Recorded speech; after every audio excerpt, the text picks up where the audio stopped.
Aleksandr Dyuma 1802-yil 24-iyul kuni Viller-Kotre shahrida dunyoga kelgan. Adabiy faoliyatini 1825-yil dramaturg sifatida boshlagan. 19-asrning 40-yillarida ketma-ket Uch mushketyor 1844-yil, 20 yildan so'ng 1845-yil, Vicomte de Bragelonne 1848-1850-yillar tarixiy sarguzasht romanlari paydo bo'ldi. Dyumaning bir qator asarlari dunyoning turli mamlakatlarida ekranlashtirilgan. Graf Monte Cristo, Uch mushketyor romanlari o'zbek tilida nashr etilgan.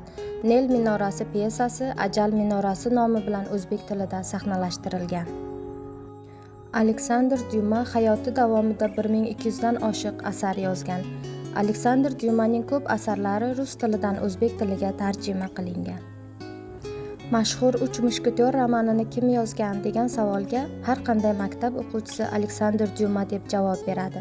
Chindan ham asar muqovasida ana shu fransuz yozuvchisining ism-sharifi turibdi.